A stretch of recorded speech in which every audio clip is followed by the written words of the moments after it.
قیامت کب آئے گی؟ برادران اسلام، آج میں آپ کو رسول کریم حضرت محمد مصطفیٰ صلی اللہ علیہ وسلم کے ارشادات اور پیشن گوئیوں کی روشنی میں قرب قیامت کی چند نشانیوں کے بارے میں گفتگو کرنے جا رہا ہوں، جن میں سے بعض پوری ہو چکی ہیں، کچھ پوری ہو رہی ہیں اور بعض آئندہ پوری ہوں گی۔ حضرت علی رضی اللہ تعالی عنہ فرماتے ہیں کہ رسول خدا صلی اللہ علیہ وسلم نے فرمایا کہ ان قریب لوگوں پر ایسا زمانہ آئے گا کہ اسلام کا صرف نام باقی رہے گا اور قرآن کی صرف رسم باقی رہ جائے گی۔ ان کی مسجدیں نقش و نگار، ٹائل، برقی پنکھوں وغیرہ سے آباد ہوں گی اور ہدایت کے اعتبار سے ویران ہوں گی۔ ان کے علماء آسمان کے نیچے رہنے والوں میں سب سے زیادہ برے ہوں گے۔ ان علماء سے فتنے پیدا ہوں گے اور پھر ان میں واپس آ جائیں گے۔ اسلام کا صرف نام باقی رہے گا، یعنی اسلامی چیزوں کے نام ہی لوگوں میں رہ جائیں گے اور ان کی حقیقت باقی نہ رہے گی، جیسا کہ آج کل نماز، روزہ، زکوٰۃ، حج وغیرہ کے بس نام ہی باقی ہیں اور ان کی حقیقت اور روح اور ادائیگی کے وہ طریقے اور کیفیت باقی نہیں ہیں جو رسول خدا صلی اللہ علیہ وسلم سے منقول ہیں، اور کروڑوں مسلمان ان سے کورے ہیں۔ قرآن شریف صرف رسمن ہی پڑھا جاتا ہے، اس کے الفاظ اور خوش الہانی کا تو خیال ہے، مگر اس کے معنی پر غور کرنا اور اس کی منع کی ہوئی چیزوں سے بچنا تو مسلمان کے تصور میں بھی نہیں رہا۔ مسجدیں زیب و زینت سے خوب آراستہ ہیں، دلکش فرش، قیمتی غالیچے، دیدہ زیب فانوس، عمدہ عمدہ ہنڈے اور آرام و راحت کی چیزیں مسجدوں میں موجود ہیں، مگر ہدایت سے خالی ہیں۔ مسجدوں میں دنیا کی باتیں، تانے، غیبتیں بے دھڑک ہوتی ہیں اور امام و مؤذن تو مسجدوں کو گھر ہی سمجھتے ہیں۔ علماء کے بارے میں جو یہ ارشاد فرمایا کہ علماء سے فتنہ نکلے گا اور ان میں واپس آ جائے گا، اس کا مطلب یہ ہے کہ علماء بگڑ جائیں گے اور رشد و ہدایت کی راہ چھوڑ دیں گے تو عالم میں فساد ہوگا، اور پھر اس کی زد میں علماء بھی آ جائیں گے، اور یہ بھی مطلب ہو سکتا ہے کہ علماء دنیا داروں اور ظالموں کی مدد کریں گے اور پیسے اینٹھنے کے لیے دنیا کی مرضی کے موافق مسئلے بتائیں گے، اور پھر دنیا دار ہی ان کا مزاج ٹھکانے لگا دیں گے۔ حضرات گرامی، دوسرے انسانوں کی طرح آج کل کے علماء بھی فکر آخرت سے خالی ہو گئے ہیں اور اس فانی زندگی کو اپنے علم کا مقصد بنا رکھا ہے۔ سیاسی لیڈر بننے، شہرت حاصل کرنے، روپیہ کمانے جوڑنے کی دھن میں سرگرداں ہیں، اور موجودہ زمانے کے علماء میں خال خال ہی ایسے ہیں جو اسلام کی تبلیغ کرتے ہوں، ورنہ آج تو علماء کی یہ حالت ہو گئی ہے کہ جلسوں میں گاندھیزم یا نیشنلزم، سوشلزم اور کمیونزم کی اشاعت کرتے ہیں اور ارشادات نبوی کی بجائے مخلوق کے خود ساختہ نظاموں کی طرف دعوت دیتے ہیں۔ حضرت انس رضی اللہ تعالی عنہ فرماتے ہیں کہ رسول اللہ صلی اللہ علیہ وسلم نے ارشاد فرمایا کہ قیامت کی نشانیوں میں ایک یہ بھی ہے کہ لوگ مسجدیں بنا کر فخر کریں گے۔ آج کل یہی حال ہے، اور بقول حضرت ابن عباس رضی اللہ تعالی عنہ، تم ضرور مسجدوں کو یہود و نصار کی طرح سجاؤ گے۔ دل کو منتشر کرنے والے رنگ برنگ کے ٹائل، جھاڑ، فانوس، ہانڈیاں، دل فریب فرش اور بیش بہا پردے اور دوسرا زیب و زینت اور آرام و راحت کی چیزیں مسجدوں میں موجود ہیں، اور ان دنیاوی چیزوں نے مسجدوں میں پہنچ کر اوقات نماز کے علاوہ مسجدوں کو مقفل کرنے پر مجبور کر دیا ہے، اور حفاظت کے لیے مستقل نگرانوں اور چوکیداروں کی ضرورت پیدا کر دی ہے۔ مسجدیں ان دنیاوی چیزوں سے آباد ہیں اور نمازیوں سے خالی ہیں۔ جو نمازی ہیں وہ مسجدوں میں دنیا کی باتوں میں مشغول رہتے ہیں۔ مسجدوں میں نہ تعلیمی حلقے ہیں، نہ دینی مشورے ہیں، نہ ذکر و تلاوت سے آباد ہیں۔ حالانکہ مسجد رسول اکرم صلی اللہ علیہ وسلم اور حضرات خلفائے راشدین کے زمانے میں دین اور دینیات کی ترقی کے کاموں میں اور اس سے متعلق مشوروں کا مرکز تھی۔ ایک روایت میں ہے کہ جب تم اپنی مسجد کو سجانے لگو اور قرآنوں کو دیدہ زیب بنانے لگو تو سمجھ لو تمہاری ہلاکت کا وقت قریب ہے۔ حضور صلی اللہ علیہ وسلم نے ارشاد فرمایا کہ ایک زمانے میں ایسے لوگ ہوں گے جن کی دنیاوی باتیں ان کی مسجدوں میں ہوا کریں گی، تم ان کے پاس نہ بیٹھنا کیونکہ خدا کو ان کی کوئی ضرورت نہیں ہے۔ حضرت انس رضی اللہ تعالی عنہ فرماتے ہیں کہ رسول خدا صلی اللہ علیہ وسلم نے ارشاد فرمایا کہ لوگوں پر ایک ایسا زمانہ آئے گا کہ دین پر جمنے والا ان میں ایسا ہوگا جیسے ہاتھ میں چنگاری پکڑنے والا ہو۔ یہ زمانہ اس وقت موجود ہے کیونکہ ہر طرف بددینی اور بے حیائی اور فحشکاری کی فضا ہے، سرکشی کا ماحول ہے۔ اول تو دیندار رہے ہی نہیں، اور اگر کوئی دین پر عمل کرنا چاہتا ہے تو اہل ملک، اہل وطن، عزیز و اقربا آڑے آ جاتے ہیں۔ بیوی کہتی ہے کہ تنخواہ میں میرا پورا نہیں پڑتا،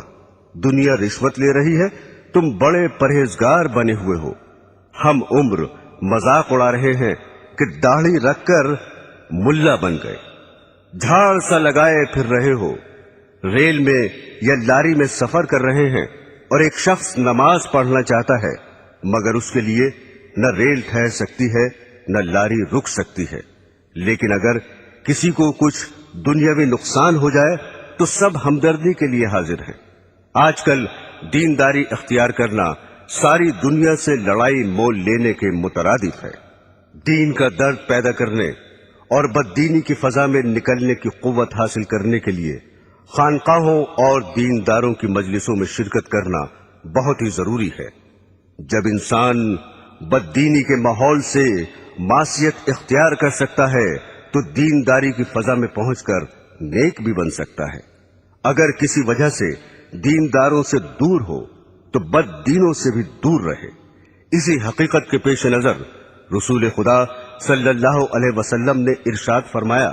کہ ان قریب ایسا ہوگا کہ مسلمان کا بہترین مال چند بکریاں ہوں گی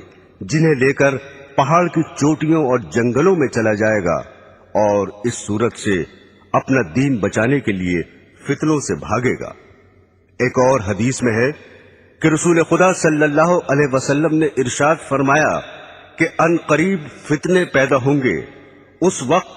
بیٹھا ہوا کھڑے ہوئے سے بہتر ہوگا، کیونکہ بیٹھا ہوا شخص بنسبت کھڑے ہوئے شخص کے فتنے سے دور ہوگا، اور کھڑا ہوا چلنے سے بہتر ہوگا، اور چلنے والا دوڑنے والے سے بہتر ہوگا۔ جو شخص فتنوں کی طرف نظر اٹھا کر دیکھے گا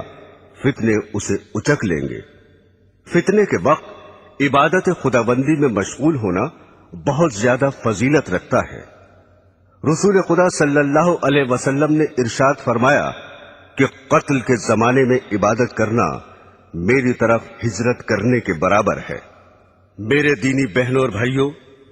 حضرت ثوبان رضی اللہ تعالی عنہ فرماتے ہیں کہ ایک مرتبہ رسول خدا صلی اللہ علیہ وسلم نے ارشاد فرمایا کہ ایک ایسا زمانہ آنے والا ہے کہ کفر و باطل کی جماعتیں تمہیں ختم کرنے کے لیے آپس میں ایک دوسرے کو اس طرح بلا کر جمع کر لیں گے جیسے کھانے والے ایک دوسرے کو بلا کر پیالے کے آس پاس جمع ہو جاتے ہیں۔ یہ سن کر ایک صاحب نے سوال کیا، کیا ہم اس روز کم ہوں گے؟ آپ نے فرمایا، نہیں، بلکہ تم اس روز تعداد میں بہت ہوگے، لیکن گھاس کے ان تنکوں کی طرح ہوگے جنہیں پانی کا سیلاب بہا کر لے جاتا ہے۔ پھر ارشاد فرمایا، خدا ضرور ضرور تمہارے دشمنوں کے دل سے تمہارا روب نکال دے گا، اور یقیناً وہ تمہارے دلوں میں کاہلی اور سستی ڈال دے گا۔ ایک صاحب نے عرض کیا، سستی کا کیا سبب ہوگا؟ اس پر آپ نے ارشاد فرمایا کہ دنیا یعنی مال و دولت سے محبت کرنے لگو گے اور موت کو مکروہ سمجھو گے۔ برسوں سے یہ پیشن گوئی حرف بحرف صادق ہو رہی ہے، اور مسلمان آج اپنی اس حالت زار کو اپنی آنکھوں سے دیکھ رہے ہیں کہ کوئی قوم انہیں نہ عزت و وقت کی نگاہ سے دیکھتی ہے، نہ دنیا میں ان کا رہنا گوارا کرتی ہے۔ ایک وہ بھی زمانہ تھا کہ دوسری قومیں اپنے اوپر مسلمانوں کو حکمراں دیکھنا چاہتی تھیں۔ ایک دور یہ ہے کہ غیر مسلم اقوام مسلمان کو اپنی قلم رو میں رکھنا بھی پسند نہیں کرتی۔ تمام دنیا کے مسلمان ایک ہی وقت میں ایک دم ختم ہو جائیں، یہ تو ہرگز کبھی نہیں ہوگا، جیسا کہ پہلے پیشن گوئی گزر چکی ہے۔ البتہ ایسے واقعات گزر چکے ہیں کہ کسی ملک میں جہاں مسلمان خود حکمراں تھے، انقلاب کے بعد وہ وہاں سے جان بچا کر بھی نہ جا سکے۔ اسپین اس کی زندہ اور مشہور مثال ہے۔ مسلمانوں کو آج ذلت و خواری کا منہ کیوں دیکھنا پڑ رہا ہے، اور کروڑوں کی تعداد میں ہوتے ہوئے بھی کیوں غیروں کی طرف تک رہے ہیں؟ اس کا جواب خود ہادی عالم صلی اللہ علیہ وسلم کے ارشاد میں موجود ہے کہ دنیا کی محبت اور موت کے خوف کے باعث یہ حال ہو رہا ہے۔ جب مسلمان دنیا کو محبوب نہ سمجھتے تھے اور جنت کے مقابلے میں جو موت کے بغیر نہیں مل سکتی،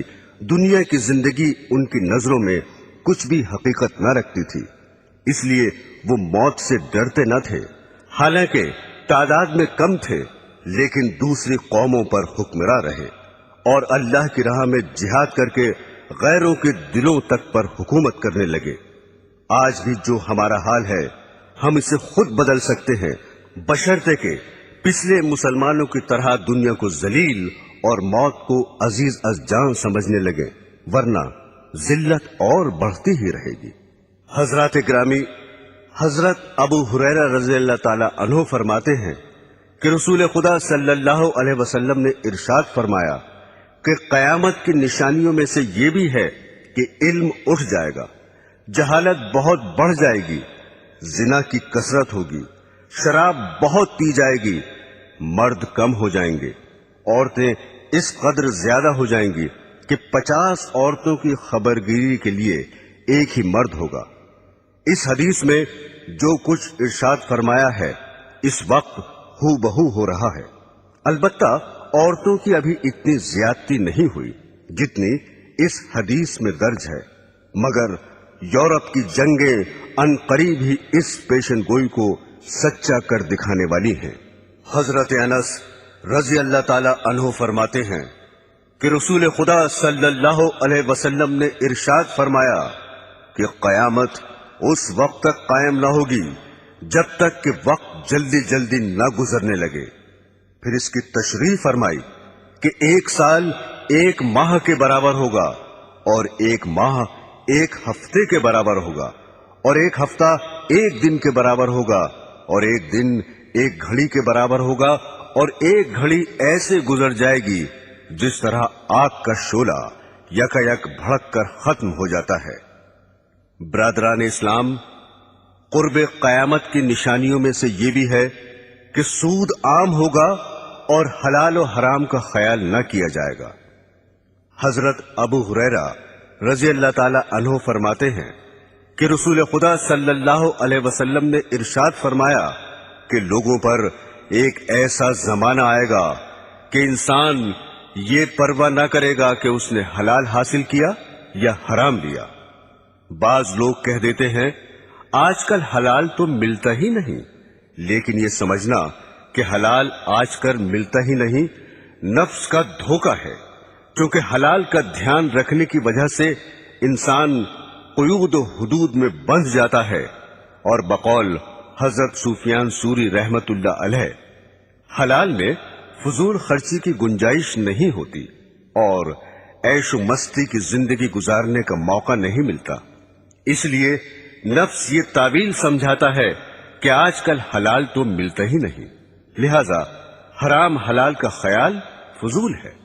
لیکن جن بندوں کے دل میں خدا کا خوف ہے اور جنہوں نے سرور عالم صلی اللہ علیہ وسلم کا فرمان کہ جنت میں وہ گوشت داخل نہ ہوگا جو حرام سے بڑھا ہو، جو گوشت حرام سے بڑھا ہو دوزخ اس کی زیادہ مستحق ہوگی۔ اگرچہ حلال ان کو زیادہ نہیں ملتا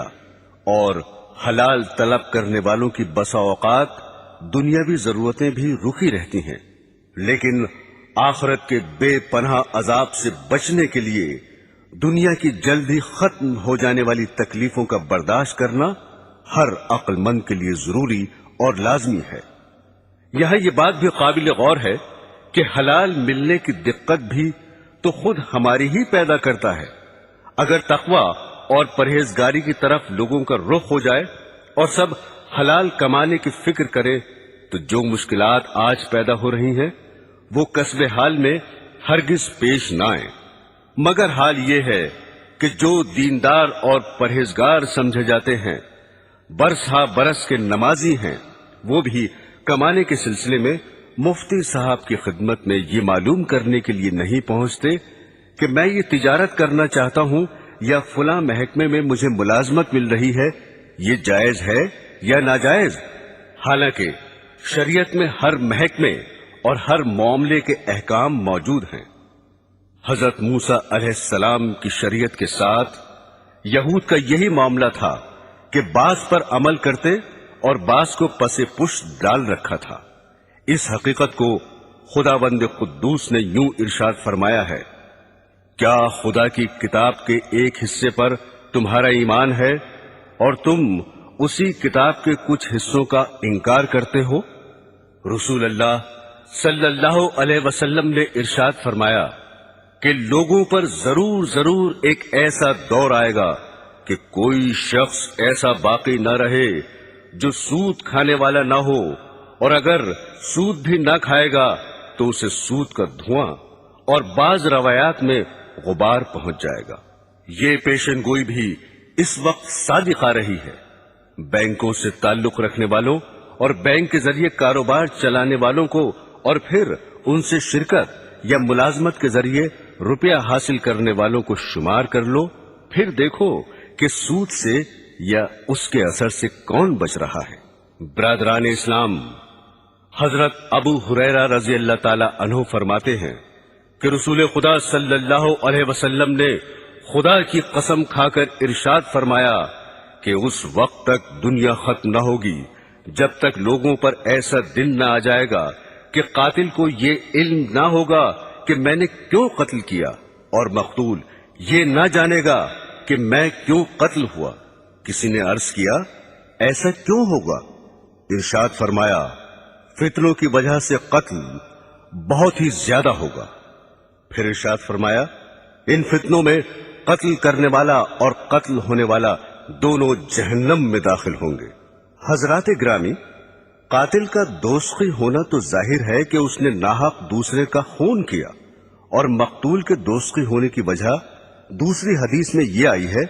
کہ چونکہ وہ بھی دوسرے کو قتل کرنے کی فکر میں لگا ہوا تھا اس لیے وہ بھی دوستی ہوگا۔ میرے عزیزوں، آج کل جس قدر قتل واقع ہو رہے ہیں عموماً ان کی وجہ فتنوں کے سوا کچھ نہیں ہوتی۔ قومی عصبیت اور فرقہ پرستی کے باعث ہزاروں جانیں ختم ہو جاتی ہیں، اور قاتل کو مقتول کی خبر نہیں ہوتی، نہ مقتول کو قاتل کا پتہ چلتا ہے۔ دوسرے فرقے کا جو شخص ہاتھ لگا ختم کر ڈالا۔ چند انسانوں کے نظریوں کی جنگ نے